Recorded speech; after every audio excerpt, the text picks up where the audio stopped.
मेरे पापा ने 90 के दशक में कभी स्टॉक मार्केट में पैसा लगाया होगा और उन्होंने 50,000 1 लाख रुपए का नुकसान किया। तो बहुत बार ऐसा होता है जब आप एज अ वैल्यू इन्वेस्टर काम करते हो तो पेसिमिज्म बहुत हाई होता है उन कंपनीज में। अब हमारे यहाँ के लोगों को लगता है यूट्यूब वीडियो देख के या कहीं से डेटा सा उठा के एक्सेल शीट में क्लिक क्लिक करके ऑप्शन से पैसा कमा लेंगे। तब आप 45-50 के होगे और फिर वो कुछ 25-30 साल के लड़के जो आपको दिखेंगे कि यार इन्होंने वेल्थ क्रिएट कर ली, तो आपको भी वैसा ही लगेगा जैसा उनको लगता है। अरे शौक बड़ी चीज़ है, अरे लाइफ एक ही बार मिलती है, योलो, है ना, यू ओनली लिव वंस, घूमो फिरो ऐश करो, ठीक है। जैसा आप आज सोचते हो 20 साल की उम्र में, 30 साल की उम्र में आप वैसा नहीं सोचोगे। 50 की उम्र में आप वैसा नहीं सोचोगे। तब आप ये सोचोगे अरे यार वेल्थ क्रिएट कर ली होती, उसने तो कर ली, देखो 40 का ही है वो, तो मैं तो 60 का हूँ। आपने 1 या 2 साल 3 साल का आपने होराइजन भी पकड़ लिया तो भी 40 से 50% लोग प्रॉफिटेबल रहते हैं। नमस्कार। बाजार के माहिर के एक और खास एपिसोड में आपका स्वागत है। और इसी एपिसोड में आज हमारे साथ हैं निखिल गंगिल जी, जो कि एक सेबी रजिस्टर्ड रिसर्च एनालिस्ट हैं। नमस्कार सर, कैसे हैं आप? नमस्ते, how are you? I am मैं गुड। बहुत बढ़िया हूँ। आप और आपका बहुत-बहुत थैंक यू यहाँ पर बुलाने के लिए। ओके सर, मेरा पहला क्वेश्चन रहेगा कि आपकी जर्नी कैसी रही अभी तक? आप स्टॉक मार्केट में बहुत टाइम से भी हैं और एक सेबी रजिस्टर्ड रिसर्च एनालिस्ट हैं। तो जो आपकी ये जर्नी रही है, ठीक है, आप कैसे बने, आपने ट्रेडिंग कब से स्टार्ट की, ये कैसी रही है और आपका बैकग्राउंड क्या था? ओके। मैं 5 मिनट बैकग्राउंड पर बोलता हूँ। मध्य प्रदेश में ग्वालियर के बगल में एक तालुका है गोहद, मैं हम्म। वहाँ से बिलॉन्ग करता हूँ। मेरी पूरी एजुकेशन भी वहीं से हुई है, 10th-12th। इसके अलावा मैंने कॉलेज सिविल इंजीनियरिंग से मैंने ग्रेजुएशन ली है आईआईटी इंदौर से। उसके बाद मैंने एमटेक किया है आईआईटी मद्रास से चेन्नई में जाकर। उसके बाद मैंने लार्सन एंड ट्यूब्रो, वर्ली जैसी कंपनीज़ में काम किया as a civil engineer, structural engineer. और उसकी वजह से मैं ओमान, सऊदी वगैरह जाना रहता था मुझे। और ज़्यादातर कंपनीज़ जिनमें मैंने काम किया वो सिक्लिकल कंपनीज़ थी, हम्म। जो oil and gas, infrastructure, steel manufacturing, ये सारी कंपनीज़ से रिलेटेड काम था। तो जब मैंने यानी ऐसी कंपनीज़ में काम किया तो मुझे एक क्लोज़ अंडरस्टैंडिंग मिली कि सिक्लिकल कंपनीज़ किस तरह से काम करती हैं, किस तरह से इनके मार्जिन एक्सपेंशन होते हैं, कहाँ से हम्म। कैसे ऑर्डर बुक से कंपनीज़ के शेयर्स में इज़ाफ़ा होता है, वैल्यू एडिशन होता है इन्वेस्टर्स के लिए। तो एक बहुत अच्छी लर्निंग कर्व मेरे लिए मिला। स्टॉक मार्केट की अगर मैं बात करूँ तो मैंने स्टार्ट किया 2011 में लर्न करना अपने दोस्तों के साथ। बट 2011 में मैं खुद से इन्वेस्ट करना चालू नहीं कर पाया। उसके हम्म। 2 रीज़न थे। एक तो मेरे पापा ने 90 के दशक में कभी स्टॉक मार्केट में पैसा लगाया होगा और उन्होंने 50,000 1 लाख रुपए का नुकसान किया। 50,000 1 लाख कोई बहुत बड़ी धनराशि नहीं थी उस टाइम पर, बट हमारे लिए थी उस समय। या फिर लेकिन कहीं न कहीं एक दिमाग में बात रह गई कि स्टॉक मार्केट में नहीं करना है, ये गलत जगह होती है, सट्टा वगैरह बाज़ार होता है। तो even though I kept learning about stock market in 2011 और 2012, बट दिमाग में था कि करूँ कि नहीं करूँ। बट जब मैं कॉन्फिडेंट हो गया कि स्टॉक मार्केट में आप एक बिज़नेस में इन्वेस्ट कर सकते हो, आप बिज़नेस को स्टडी करके इन्वेस्ट कर सकते हो, पढ़ लिख कर भी इसमें कुछ आगे बढ़ा जा सकता है, तब मैंने डिसाइड किया कि मैं स्टॉक मार्केट में आगे जाऊँगा। 2014 में मैं आईआईटी मद्रास में जब एमटेक करने के लिए हम्म। वहाँ गया और मुझे पहला स्टाइपेंड मिला ₹13,400 का, तो मैंने ₹6,000 इन्वेस्ट करने का डिसीज़न लिया और मैंने सबसे पहले कॉल किया शेर खान के किसी एजेंट को और वो आए और मैंने डीमैट अकाउंट खुलवाया। पहले ही महीने ₹6,000 इन्वेस्ट किया और पहला शायद इन्वेस्टमेंट मेरा एल&टी में ही था, क्योंकि एल&टी की वजह से एल&टी के ही स्पॉन्सर्ड प्रोग्राम के तहत मैं आईआईटी मद्रास में एमटेक कर रहा था। तो इस तरह से हमारी जर्नी चालू हुई। फिर कुछ स्ट काम करता रहता था, स्ट्रैटेजीज़ बनाता रहता था, कुछ सोचता रहता था कि किस तरह से इन्वेस्ट किया जाए, किस तरह से प्रोसेस बनाई जाए जिससे कि उस प्रोसेस के थ्रू हमको स्टॉक्स के नाम पता चलें और वैल्यूएशन की प्रोसेस पता चले और हम लोग बेसिकली उन कंपनीज़ में जो अच्छे प्रोसेसेस के थ्रू आएँ, उनमें इन्वेस्ट करते रहें। ऐसे 2-3 साल, 4 साल किया। लार्सन एंड टूब्रो ने मुझे ओमान भेजा। वहाँ पर 1-2 साल ही हुआ था मुझे जॉब को और 1-2 साल में ही मैं 7 फिगर्स में I was making in Oman. तो मैंने सोचा कि चूँकि मुझे 12-13 घंटे काम करना पड़ रहा है, तो मेरे लिए फ़िज़िबल नहीं है स्टॉक ढूंढना और उनमें इन्वेस्ट करना। तो rather than what should I do is कि इंडिया के कुछ बेस्ट एडवाइजर्स को पकड़ना चाहिए और उनके थ्रू इन्वेस्ट करना चाहिए। मैंने और मेरे दोस्त ने 2-3 एडवाइजरी ली इस देश की टॉप एडवाइजरीज, मतलब जबरदस्त वेबसाइट, जबरदस्त उनके कॉल टू एक्शंस और ये सब बढ़िया लाल लाल पीली पीली अच्छे अच्छे थंबनेल्स। और 6 से 8 महीने के अंदर हमको रियलाइज़ हो गया इंडिया में अच्छे एडवाइज़र नहीं हैं। एज़ अ प्रोफेशनल जब आप एडवाइज़र्स को चूज़ करते हो तो आप सोचते हो कि एक तो लॉन्ग टर्म होराइज़न होना चाहिए, क्योंकि हमारे पास डेली लेवल पर टाइम नहीं है। हमारे पास प्रोफेशनल कमिटमेंट्स हैं, 9 टू 5 करना है, जॉब करना है, बॉस को रिपोर्ट करना है, क्लाइंट को रिपोर्ट करना है, मीटिंग्स करना है। हमारे पास उतना टाइम नहीं है कि हम कंपनीज़ को ट्रैक कर सकें हर 7 दिन में या हर 10 दिन में या हर 1 महीने में भी। ज़्यादातर एडवाइज़र्स उस टाइम पर या अभी भी अगर मैं देखूँ तो वही थे कि अ, आज आपको बाइंग दे देंगे, 7 दिन बाद फिर एग्ज़िट देंगे, फिर 15 दिन बाद बाइंग कुछ देंगे, फिर एग्ज़िट दे देंगे, या फिर कोई स्टॉक बोलेंगे लॉन्ग टर्म का स्टॉक है लेकिन 10% नीचे चला जाएगा, 15% नीचे चला जाएगा तो उसमें एग्ज़िट दे देंगे। तो for me it was very, very hard to find a suitable advisor, और वहाँ पर मुझे एक गैप दिखा। क्योंकि मार्केट में मैं अच्छा था, मैंने कुछ प्रोसेसेस डेवलप करी हुई थी, लेकिन मेरे पास टाइम नहीं था इन्वेस्ट करने का। तो मैंने एडवाइज़र्स चुना तो मुझे लगा कि यहाँ एक गैप है। बहुत सारे प्रोफ़ेशनल्स हैं, बिज़नेस ओनर्स हैं जिनको टाइम कंस्ट्रेंट की वज़ह से वो एडवाइज़र्स लेना चाहते हैं और इस देश में अच्छे एडवाइज़र नहीं हैं। तो वहाँ से एक आइडिया आया कि बिज़नेस तो करना ही है, तो as a SEBI registered adviser ही करते हैं। तो वहाँ से वो जर्नी चालू हुई। इंडिया आया मैं 19 में, 20 से मैंने सेबी रजिस्ट्रेशन के तरीके निकालना चालू किए, कैसे कर सकते हैं क्या। आज 3 साल से हम एडवाइज़री चला रहे हैं। इस देश में करीब-करीब 1200 से 1500 लोगों को हम एडवाइस करते हैं आज की डेट में। स्टॉक मार्केट करियर में आपका सबसे बड़ा चैलेंज क्या रहा और उससे आपने कैसे रिकवर किया? ओके, तो जैसा मैंने आपको बताया, मैं पहले दिन से ही इन्वेस्टर था, क्योंकि मेरे पापा ने कुछ गलतियाँ की स्टॉक मार्केट में, मैंने उससे सबक लिया। मुझे ऐसा लगता है इस 80% लोग ज़्यादातर जो पुरानी गलतियों से भी सबक नहीं लेते हैं। जैसे अगर आपके पेरेंट्स ने या आपने भी पास्ट में कोई गेट रिच क्विक स्कीम के तहत पैसा कमाया है, तो आपको इतना तो मेक श्योर करना ही चाहिए कि आप आगे से ऐसा ना करें, राइट? वही लोग जो कल ऑप्शन में पैसा खो के बैठे हैं, आज की डेट में क्रिप्टो में इन्वेस्ट कर रहे हैं। वही लोग जो आज क्रिप्टो में पैसा खो के बैठे हैं, कल किसी कुछ और गेट रिच क्विक स्कीम आएगी और उसमें पैसा लगाएँगे। तो अपनी गलतियों से भी सबक ना लेना या अपने पेरेंट्स की गलतियों से भी सबक ना लेना, ये मुझे लगता है सबसे बड़ा प्रॉब्लम है लोगों का।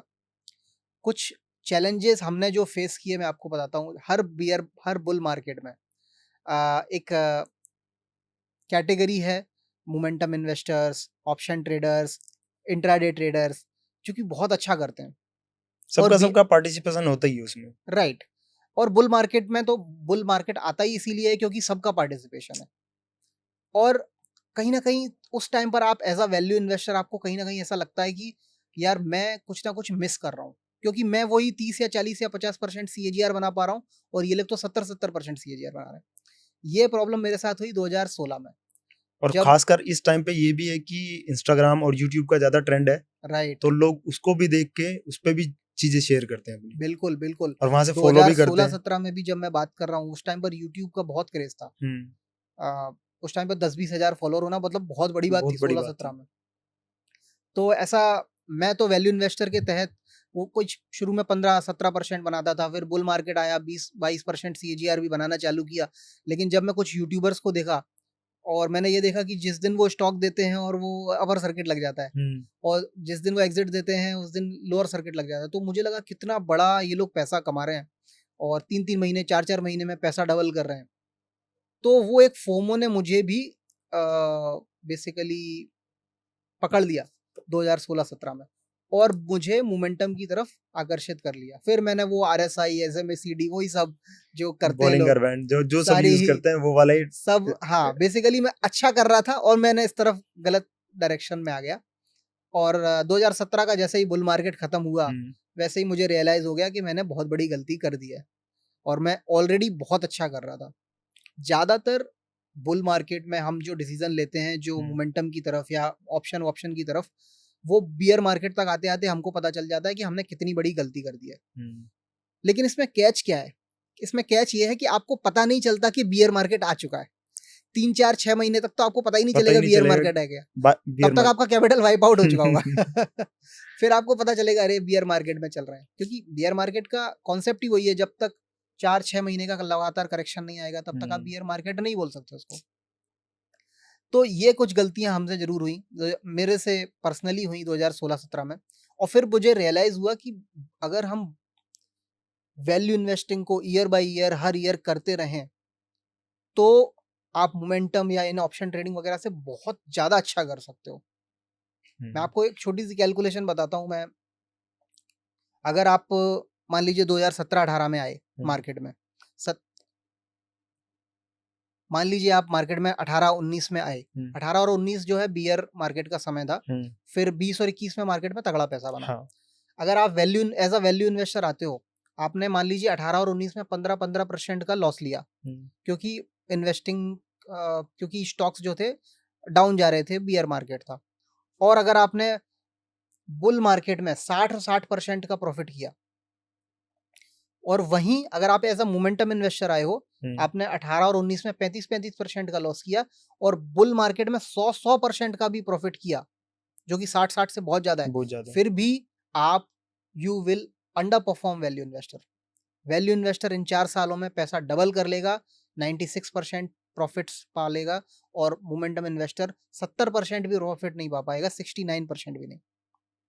तो कभी कभी हमें ऐसा लगता है कि चूंकि बुल मार्केट में 100% पर बन रहा है, तो बियर मार्केट में 30% 35% अगर नीचे जा रहा है तो कोई फर्क नहीं पड़ता। मार्केट में बड़ा पैसा तभी बनता है जब आप बियर में कम लूज करते हो, ना कि जब आप बुल में ज्यादा बनाते हो। राइट। आपने 15-15 लूज किया लेकिन 60-60 बनाया, आपने बहुत बनाया। लेकिन आपने 35-35 लूज करके 100% भी बनाया तो आपने कुछ नहीं बनाया। इस चीज को अगर लोग समझ लेंगे, अगर सिंपल CAGR की कैलकुलेशन को भी समझ लेंगे, तो मुझे लगता है कि उनके आधे से ज्यादा कॉन्सेप्ट क्लियर हो जाएंगे, और वो इस चीज को अपना दिमाग में बिठा लेंगे कि उनको लॉन्ग टर्म में वैल्यू इन्वेस्टिंग ही करना। ग्रेट, ठीक है। हमने बात की इन्वेस्टमेंट पे, तो इन्वेस्टमेंट में आपकी साइकोलॉजी कैसी रहती है कि हमें वैल्यू इन्वेस्टिंग करनी चाहिए, ग्रोथ इन्वेस्टिंग करनी चाहिए, या फिर टेक्निकल एनालिसिस के थ्रू काम करना चाहिए ट्रेडिंग?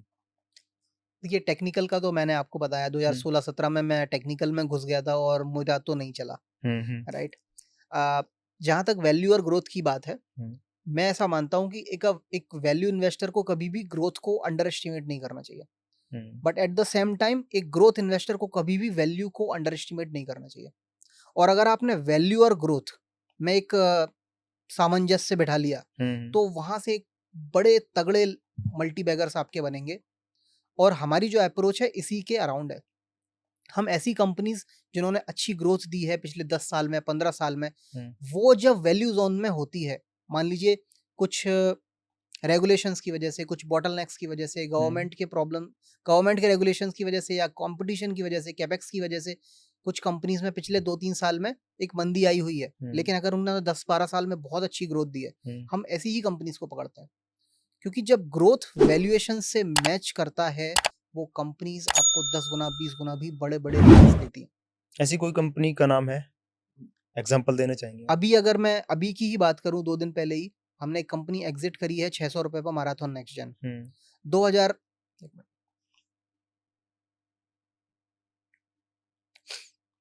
2021 में रियल एस्टेट के प्रति जो इन्वेस्टर्स का बहुत ही बड़ा पेसिमिज्म था, और मैराथन नेक्स्ट जेन हमारी जो एक रैंकिंग सिस्टम है उसके बेसिस पर Marathon next gen quality company हमको दिख रही थी, और 56 रुपए का भाव था। हमने जब उसको क्वालिटी पैरामीटर से, वैल्यूएशन पैरामीटर से और ग्रोथ पैरामीटर से देखा, तो it was a perfect investment for us. But चूंकि मार्केट में अब एक पेसिमिज्म होता है, तो आपको कंपनीज की खामियां दिखने लगती हैं, तो हमें भी दिख रही थी। तो हमने भी 3% ही एलोकेशन के साथ हम लोग इन्वेस्टिंग में गए थे। 3 साल बाद उस कंपनी को हमने 600 रुपए पर बेचा है, करीब करीब 12 गुना। मझगांव की बात करें, मझगांव से तो मेरा बहुत इंटरेस्टिंग हुआ। मझगांव में जो कंपनी में कैश रिच होल्डिंग थी, और कम 5,000 करोड़ की मार्केट कैप थी, और कंपनी के पास अच्छा कैश था। इसके अलावा उनके जो कैपेसिटीज थी बिल्ड करने की, वो बहुत शानदार थी, और इसको देखते हुए हमने 5% होल्डिंग ली। इंटरेस्टिंगली मेरा दोस्त मझगांव डॉक में काम करता है, तो उसको पता चला कहीं से तो, और उसने मुझे बोला कि मझगांव डॉक में इन्वेस्टिंग क्यों कर रहे हो यार? मैं इस कंपनी में काम करता हूँ, हमारे पास जो अभी प्रोजेक्ट है वो लास्ट प्रोजेक्ट है। हम ये डिसाइड कर रहे हैं, अब एज अ इंजीनियर मुझे अपनी जॉब की परवाह नहीं है, क्योंकि मैं तो गवर्नमेंट कंपनी में काम करता हूँ, मझगांव गवर्नमेंट है। हम ब्लू कॉलर जो जॉब वर्कर्स हैं, उनके लिए सोच रहे हैं कि इनको कहाँ भेजें, कि इनको जो कॉन्ट्रैक्ट वाले हैं उनको कॉन्ट्रैक्ट किल करें या फिर क्या करें, मुझे हमको लोगों को ये समझ में नहीं आ रहा। और तुम इस कंपनी में इन्वेस्ट कर रहे हो, तुमको क्या दिख रहा है? तो बहुत बार ऐसा होता है जब आप एज अ वैल्यू इन्वेस्टर काम करते हो, तो पेसिमिज्म बहुत हाई होता है उन कंपनीज में।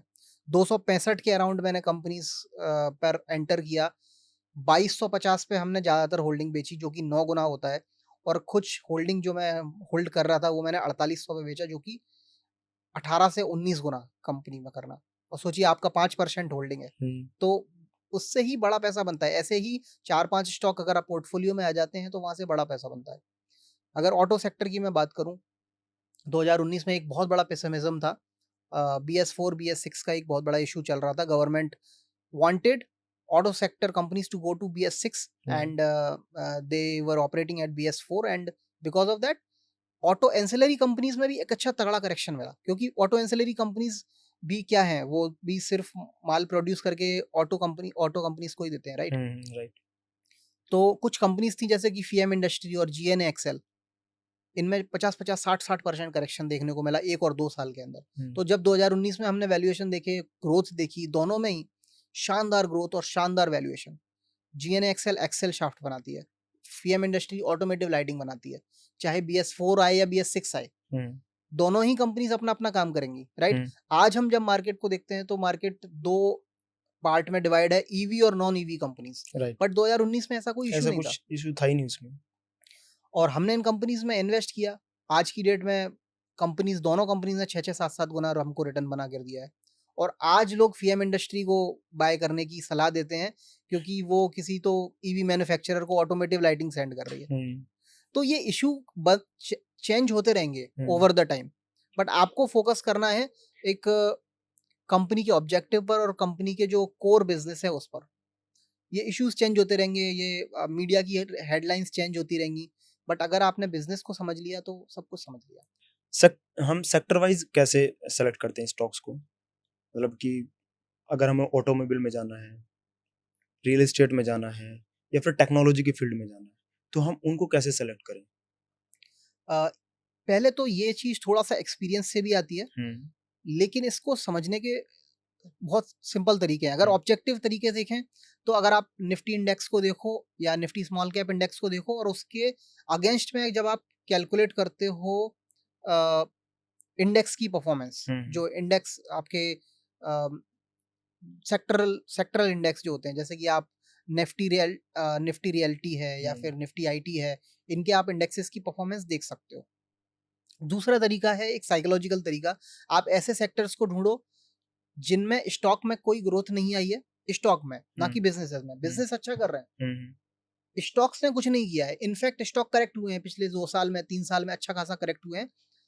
मीडिया उनके बारे में बात नहीं कर रहा, बहुत सारे लोग उन सेक्टर्स को सनसेट सेक्टर्स कह रहे हैं, बहुत सारे लोग पेसिमिस्टिक हैं उन सेक्टर्स के बारे में। और and even after all that business अच्छा कर रहा है। तो ऐसे सेक्टर्स ही हैं जिनमें आपको जाना है। आपको ऐसे सेक्टर्स में नहीं जाना जो कल की डेट में सनसेट इंडस्ट्री बन सकते हैं। अब बहुत बड़ा डिफरेंस यहाँ पर, एक छोटी सी थिन लाइन आती है। बहुत सारे लोग उस कंपनीज को सनसेट कंपनीज कह रहे होंगे, और मैं भी कह रहा हूँ कि सनसेट इंडस्ट्री में नहीं जाना है। तो वो डिफरेंशिएट करना कि वो कंपनी सनसेट इंडस्ट्री एक्चुअली में है या फिर ऐसा नैरेटिव है, वो बहुत क्रिटिकल टास्क हो जाता है।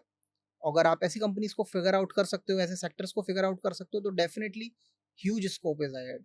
तो क्या क्या पैरामीटर होते हैं उसको चेक करने के लिए? तो जैसे कि एक एग्जांपल देता हूं मैं। 2 साल पहले मैंने 2 साल पहले मैंने लुब्रिकेंट कंपनीज के बारे में बात करना चालू करी। और सिंपल सा पैरामीटर है, कंपनीज के जो रेवेन्यू है, प्रॉफिट्स हैं, वो ऑल टाइम हाई चल रहे हैं। मतलब ऐसा कुछ है ही नहीं कि रेवेन्यूज नीचे जा रहे हैं या प्रॉफिट्स नीचे जा रहे हैं, पिछले 5-8 साल से वो रेवेन्यू उनका कंसिस्टेंट है और ग्रोथ पे है। Yes yes yes. और फिर भी अगर आप देखो मार्केट में एक परसेप्शन बना है कि ईवी आने वाला है, इसलिए लुब्रिकेंट कंपनीज जो है उनका टाइम पीरियड बहुत कम रह गया है, मतलब 2-5 साल में ये कंपनीज हो सकता है बंद हो जाए, इस टाइप का भी नैरेटिव कुछ लोगों ने चलाने की कोशिश करी। लेकिन अगर आप रेवेन्यू में देखो, प्रॉफिट्स में देखो, तो सब कुछ सही है। इसके अलावा जब आप ईवी का परसेंटेज पेनिट्रेशन देखते हो, तो पहले ऐसा 200% 400% का ग्रोथ दिखा रहे थे, वो भी अब 0.001 पे परसेंट पर 200% का ग्रोथ, 400% का ग्रोथ दिखेगा। लेकिन अगर आप अभी देखो तो कुछ कंट्रीज में तो नेगेटिव ग्रोथ भी है, जहाँ पर ईवीज के से रिलेटेड बहुत सारी हर्डल्स आई हैं, जहाँ पर चार्जिंग स्टेशन से रिलेटेड आई हैं, इंफ्रास्ट्रक्चर से आई हैं। I am not saying EV is not the future, I am just saying कि बहुत सारी चीजें एक साथ कोएग्जिस्ट भी करती हैं, और लुब्रिकेंट कहीं जाने वाले नहीं है। ओके। और ये हमने आज से 1.5-2 साल पहले बात कही, बहुत लोगों को नहीं आई समझ में। अब वो stock double double triple triple हो चुके हैं। गल्फ की मैं बात करूं, या मैं वैसे तो डिस्क्लोजर देना चाहता हूं, कोई भी स्टॉक के बारे में हम बात कर रहे हैं, ज़्यादातर हम स्टॉक एग्जिट कर चुके हैं, तो रिकमेंडेशन तो है ही नहीं है। और कुछ स्टॉक अगर हम होल्ड भी कर रहे हैं तो वो किसी तरह का कोई रिकमेंडेशन नहीं है। तो सबको अपने अपनी स्टडी करनी चाहिए। तो अगर हम गल्फ की बात करें या कैस्ट्रॉल की बात करें, कैस्ट्रॉल डबल हो गया करीब, डिविडेंड इंक्लूडेड प्राइस। गल्फ की अगर हम बात करें तो 3 गुना शायद हो चुका है उस प्राइसेस से, और अभी भी अच्छी खासी लाइफ बची हुई है, अच्छी खासी अपॉर्चुनिटी है इनमें भी। बैटरी में भी सेम चीज़ हुई, जो ट्रेडिशनल बैटरी स्टॉक्स हैं, अमरा राजा और एक्साइड में सेम चीज़ हुई। अभी फाइनेंस सेक्टर में अगर हम देखें तो अच्छा खासा अंडर वैल्यूएशन देखने को मिलता है, और जबकि अगर आप उनके फाइनेंशियल्स को देखो तो ऐसा कुछ मेजर प्रॉब्लम है नहीं है, बस अंडर वैल्यूड है। अच्छा, हमने सर के साथ में एक वैल्यू इन्वेस्टिंग के ऊपर एक स्ट्रेटेजी भी शूट की है, ठीक है। अगर आपने चैनल को सब्सक्राइब नहीं किया तो चैनल को सब्सक्राइब करें, ताकि वो जब अपलोड हो तो उसकी नोटिफिकेशन आपके पास आ जाए। हम जैसे इन्वेस्टिंग के ऊपर बात कर रहे हैं, तो एक शॉर्ट टर्म होती है, एक लॉन्ग टर्म होती है। आप किस में बिलीव करते हैं? बिल्कुल लॉन्ग टर्म इन्वेस्टिंग में मैं तो बिलीव करता हूँ, 2 साल से 5 साल आपको कंपनीज को होल्ड करना ही है, क्योंकि कंपनी साइकिल्स पे काम करती हैं। जैसा कि मैं अपने स्ट्रेटजी वीडियो की बात करी तो उसमें मैंने समझाया भी है। तो बिजनेस साइकिल्स को चलने में 2 साल 5 साल लगते हैं कम से कम, तो आपको उतना टाइम तो देना ही होगा। तो 2 साल से 5 साल हमारा होल्डिंग पीरियड रहता है। हमारी लॉन्ग टर्म पे बात हुई, ठीक है। तो लॉन्ग टर्म में क्या है कि हम पिछले कितने सालों से देख रहे हैं कि मार्केट जो है ऑल टाइम हाई बनाई जा रही है। करेक्शन भी हुआ बट फिर भी मार्केट वहीं पे जा रही है। तो उस कंडीशन में, क्योंकि मार्केट क्या है, मार्केट तो एक बार बुल रन लेगी, फिर उसके बाद बियर रन लेगी। तो उस कंडीशन में हमें कैसे लॉन्ग टर्म को सस्टेन करना चाहिए, कैसे हमें अपनी पोजीशन बनानी चाहिए, क्या हमें स्ट्रेटेजी फॉलो करनी चाहिए, उसके बारे में आप कुछ बताना चाहें? अगर आप एक ट्रू लॉन्ग टर्म इन्वेस्टर हो, तो आपको ये बात पता होनी चाहिए कि there are always opportunities and there are always traps.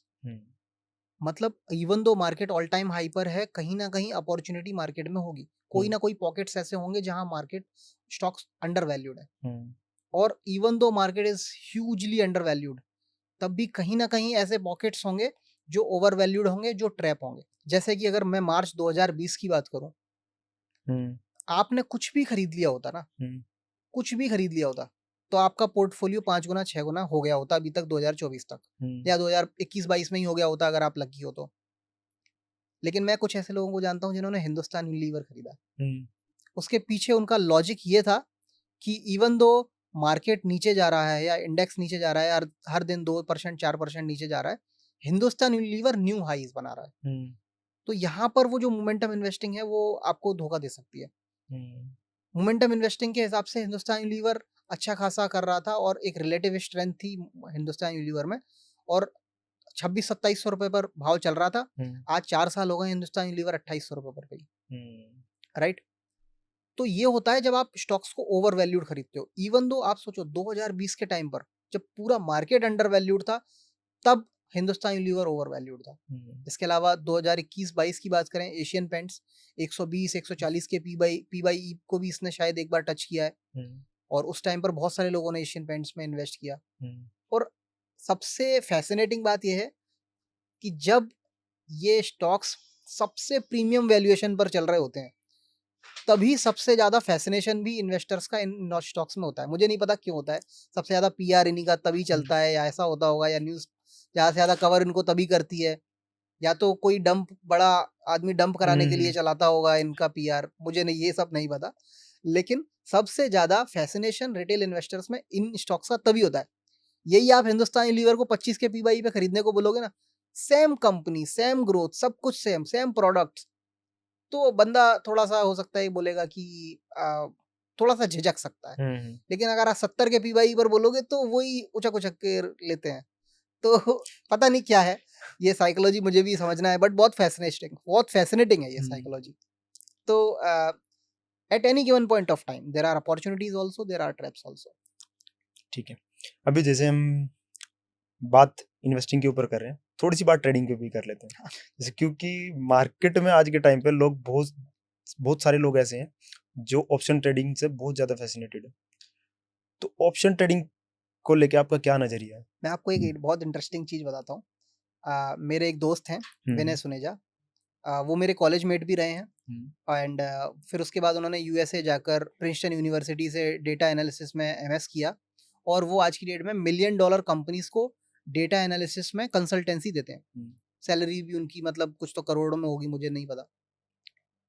और उस बंदे ने सोचा आज से 2 साल पहले, 3 साल पहले, यूएस में तो मैं हूँ ही, अच्छा कर रहा हूँ, इंडिया में जाके ऑप्शन ट्रेडिंग में ट्राई करता हूँ। चूंकि वो डेटा एनालिसिस से ही हैं, और उनको ऐसा लगता था कि डेटा को यूज करके या फिर किसी तरह के पैरामीटर्स को यूज करके ऑप्शन में अच्छा किया जा सकता है। उन्होंने 2 से 3 साल ट्राई किया। After trying his hands in options in India, he understood it's not his cup of T. 3 साल बाद उन्होंने मुझे कनेक्ट किया, मैंने उनको वैल्यू इन्वेस्टिंग से थोड़ा बहुत चिर परिचित कराया, और 2 साल बाद उन्होंने बोला यार कि जो वैल्यू इन्वेस्टिंग में मजा है, रिटर्न्स के साथ जो पीसफुल स्लीप है, वो मुझे कभी ऑप्शंस में मिला नहीं। अब ये बात हो गई मेरे दोस्त विनय की। वो बंदा अमेरिका से एमएस है डेटा एनालिसिस में, उसका 3 साल में नहीं चला। फॉर्चुनेटली उन्होंने पैसा ज्यादा खोया नहीं। अब हमारे यहाँ के लोगों को लगता है कि वो कुछ एक्सेल शीट देख के या कोई एक दो यूट्यूब वीडियो देख के या कहीं से डेटा सा उठा के एक्सेल शीट में क्लिक क्लिक करके ऑप्शन से पैसा कमा लेंगे। तो इट इज़ वेरी नाइव। मैं इससे ज़्यादा मैं क्या ही बोल सकता हूँ। मतलब अगर हो रहा होता तो फिर IITians ने और इन सब ने कर लिया होता ना। अगर पैसा उससे बन रहा होता तो मैंने बना लिया होता सबसे पहले तो राइट। तो ये बहुत नाइव है कि बन जाता है पैसा। और सेबी ने रिपोर्ट लाया, सेबी, कि 11% लोगों का ही पैसा बनता है, 89% का नहीं बनता। तो उससे संभलने की बजाय लोग बोल रहे हैं देखो 11% ने बनाया है, हम आएंगे वो 11% में, तो आ जाओ यार। ठीक है, अभी सेबी के कुछ रूल्स भी आए हैं उसके ऊपर। मार्जिन साइज बढ़ा दिया है, लॉट साइज बढ़ा दिया है, तो उसका कुछ इम्पैक्ट आएगा मार्केट के ऊपर? इम्पैक्ट तो खैर नहीं आएगा, जिसको करना है वो तो करेगा ही। तो मुझे नहीं लगता कि इम्पैक्ट आएगा। वॉल्यूम पर भी मुझे नहीं लगता इम्पैक्ट आएगा। बट सेबी का ये रूल सही है। सेबी चाहता है कि बड़े पढ़े लिखे या इंस्टीट्यूशंस या फिर जिनके पास अच्छा कैपिटल है, जो अच्छा रिसर्च में भी, अगर आपके पास 50 लाख का कैपिटल है तो कम से कम रिसर्च में भी आप 2-4 लाख रुपए तो लगाओगे ही, राइट। तो उसके पीछे ये इंटेंशन है सेबी का, वो बहुत अच्छा इंटेंशन है। और एक्सपायरी वाला जो किया है अभी, एक्सपायरी मतलब जो पहले वीकली एक्सपायरी थी इंडेक्सेस की, वो मंथली एक्सपायरी कर दी है। शायद वॉलेटिलिटी को लेकर किया होगा। जब आप कम टाइम फ्रेम पर काम करते हैं तो ज़्यादा वॉलेटिलिटी देखने को मिलती है और रातों रात पैसा उड़ जाता है लोगों का। तो उस बारे में मुझे ज़्यादा जानकारी नहीं है, लेकिन ये डायरेक्शन तो सही है। क्योंकि अगर आप वॉल्यूम भी देखोगे, अगर एफएनओ वॉल्यूम अगर इंडिया का देखो और यूएस का देखो, करीब करीब 80 गुना है। तो मतलब क्या सट्टेबाजों की कंट्री बन रहे हैं हम लोग? क्या कर रहे हैं हम लोग? अरे ठीक है, आप ऑप्शंस करो, ठीक है, बट आप इन्वेस्टमेंट, आप जिस काम के लिए आए हो, ज़्यादातर कैपिटल अपना इन्वेस्टमेंट में रखो। छोटे मोटे पैसे से आपको जो करना है आप करो। तो ये गेट रिच क्विक बहुत बढ़ रहा है, और ठीक है, देखते हैं। ऑप्शन ट्रेडिंग आपके लिए नो है या क्लियर नो है? डेफिनेटली नो है, डेफिनेटली नो है, मतलब क्लियर नो है ये तो। ओके, ठीक है। तो मतलब अभी हमें जो फोकस करना चाहिए, हमें छोटा छोटा अमाउंट पे फोकस करना चाहिए इन्वेस्टमेंट पे, या फिर बड़ा पैसा डिप्लॉय करना चाहिए किसी भी पर्टिकुलर फील्ड में, किसी भी इन्वेस्टमेंट में? जैसे कि मैंने अभी बोला कि 2 बातें हैं। अगर आप कुछ इंडेक्स इन्वेस्टिंग या आपको मार्केट में एकदम से आप परफेक्ट नहीं हो वैल्यू इन्वेस्टिंग की स्टॉक्स को निकालने के लिए, तो आप क्या कर सकते हो, एसआईपी वगैरह का सहारा ले सकते हो। आप धीरे-धीरे एसआईपी करो और जैसे आपको लगता है कि यार मार्केट ने 2-3 महीने तक लगातार करेक्शन दे दिया है, तो वहाँ पर आप एक बड़ा लमसम डाल सकते हो। तो इस तरह का कोई आप रूल बना सकते हो कि हर महीने मैं एसआईपी करूँगा, लगातार महीने 3-4 महीने मार्केट करेक्ट किया तो मैं लमसम डाल दूँगा। इस तरह का कोई रूल बना सकते हो। अगर मार्केट अंडर वैल्यूड होता है तो फिर आप लमसम कर ही सकते हो। और जैसा कि मैंने कहा, there are always opportunities, there are always traps. तो अगर आप उन अपॉर्चुनिटीज को फाइंड आउट करने में अच्छे हो तो आप eight any given point of time lump sum डाल सकते हो। ठीक है। तो हमें मतलब अगर मैं बात करूं इन्वेस्टमेंट में, और इन्वेस्टमेंट में जब इन्वेस्टमेंट की बात होती है तो रिटर्न्स की भी बात होती है। तो रिटर्न्स हमें मतलब मंथली में 1-2% रखना चाहिए, या फिर बड़ा उसके बारे में सोचना चाहिए, रिटर्न के बारे में कि मुझे 10 निकालना है, 15% निकालना है, 20% निकालना है। तो उसमें बड़ा पैसा को कैसे वो करेंगे आप? इन्वेस्टमेंट में आप जब भी रिटर्न्स के बारे में बात करते हैं, आप ईयरली बात करते हैं। हम्म और ईयरली मुझे लगता है 20%, 22%, 25% रिटर्न्स बहुत अच्छे होते हैं। One of the best returns होते हैं वर्ल्ड में। हम्म अब बात आती है स्केल को लेके। अभी कोई बंदा बोल सकता है यार मेरे पास तो 5,000 रुपए ही है, 5,000 रुपए को 25% से सीएजीआर भी बनाऊंगा तो 50 साल लग जाएंगे मुझे, 2 करोड़ 5 करोड़ जो भी बनाने में। तो एक तो सीएजीआर इस तरह से काम नहीं करता। सीएजीआर क्या, शुरू में आपका पैसा 10,000 का 12,500 ही बनेगा 25% से, लेकिन वो सीएजीआर फिर 12.5 पे काम करता है। फिर धीरे धीरे धीरे करके आपका कॉर्पस बड़ा होता है तो सीएजीआर भी अच्छा काम करता है, पहली बात। और दूसरी बात, इन्वेस्टमेंट में स्केल करने के दूसरे तरीके हैं।